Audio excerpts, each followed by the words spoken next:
Salam saudaraku, kembali lagi bersama dengan saya Oliver Vigosal dalam program Christ is Enough for Me. Hari-hari ini kita tahu dan mengalami bersama bagaimana penyebaran virus corona begitu cepat di negara kita dan angkanya semakin naik dan semakin naik, baik yang terjangkit bahkan juga yang meninggal, bahkan bersyukur ada juga yang mengalami kesehatan saudaraku.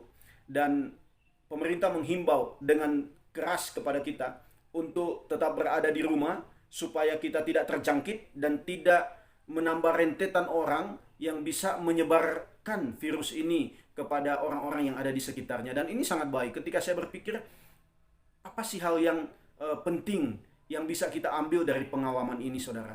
Yang pertama, kita bisa memberikan waktu yang lebih bersama dengan keluarga, istri dan mungkin anak-anak, orang tua dan lain sebagainya. Saudaraku, kita adalah mungkin orang yang sibuk. Mungkin rumah menjadi tempat kita tinggal pulang beristirahat dan tidak lagi berkomunikasi, atau pulang hanya makan, tidur dan lain sebagainya, dan kita tidak berkomunikasi dengan keluarga kita. Kita pikir bahwa uang yang kita berikan itu hal yang terpenting. Memang benar itu hal yang penting, tapi saya mau katakan saudaraku, ternyata waktu kita, kehadiran kita bersama dengan istri, anak, orang tua itu adalah hal yang sangat-sangat penting. Karena banyak sekali keluarga yang hancur, yang kacau.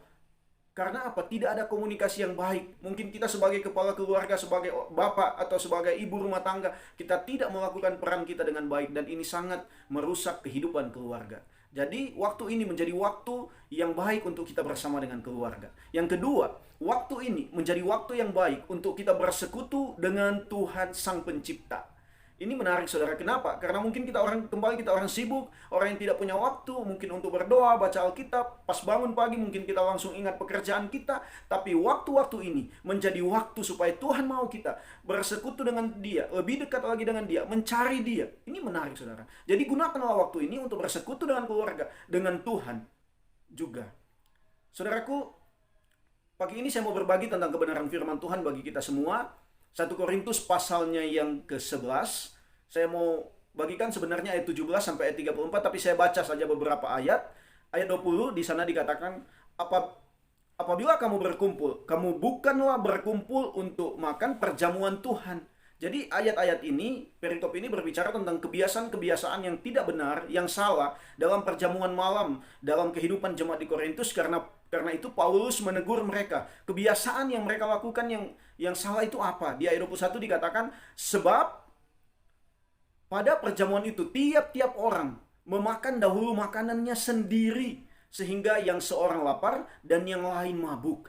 Jadi ternyata mereka bawa makan sendiri, dan ada yang juga tidak bawa makan. Orang yang bawa makan, mereka makan sendiri, tidak ingat orang lain, tidak peduli saudaranya, tidak peduli saudara seimannya.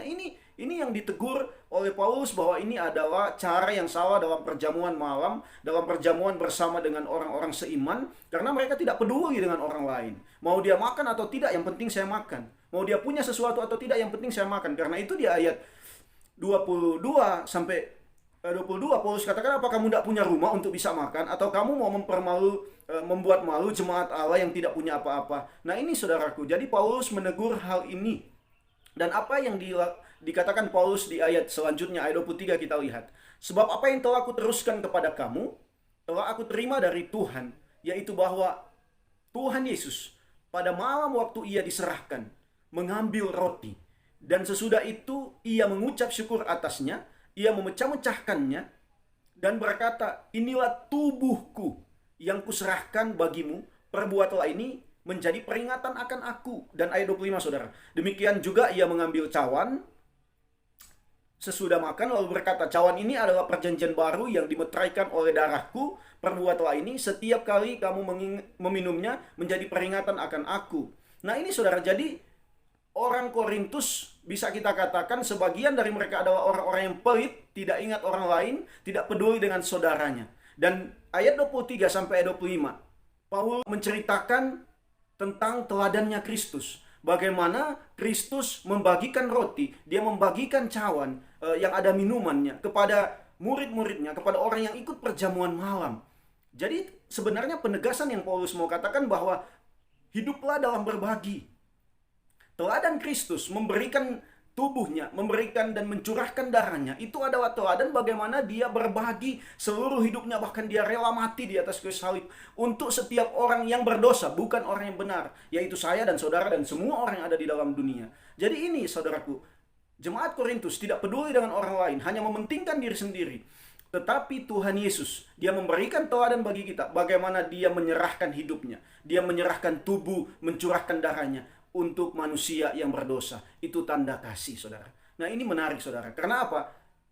Karena itu Paulus katakan, ketika kamu makan roti dan minum anggur, biarlah itu menjadi peringatan akan aku.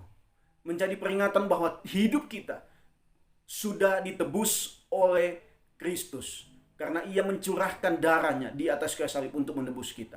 Jadi saudaraku, saya mau katakan kalau kita berkata orang Kristen, berkata orang percaya kepada Kristus, kita harus berani memberikan hidup kita kepada orang lain. Karena kita ditebus bukan untuk hidup terhadap diri kita sendiri, tapi untuk hidup bagi Allah dan untuk hidup berbagi dengan saudara-saudara kita yang lain. Saudaraku, kita lihat saja akhir-akhir ini ketika kita bersama memerangi virus corona. Contohnya kalau kita lihat alat-alat untuk menjaga diri itu seperti masker. Dulunya dijual per kotak mungkin hanya 50.000, saudara. Hari ini sudah 350.000 dan lebih dari itu, saudaraku. Bahkan juga hand sanitizer.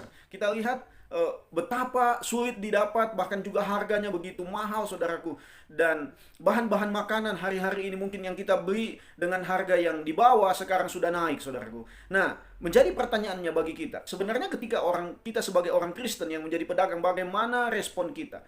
Bagi saya, inilah sebenarnya waktu-waktu di mana kita bisa menjadi saluran berkat, menjadi kesaksian untuk berbagi kepada orang, dalam arti salah satunya tidak menaikkan harga barang atau apapun yang kita jual, sebagai satu kerinduan untuk tetap menolong orang lain, supaya mereka juga tercukupi kehidupan mereka.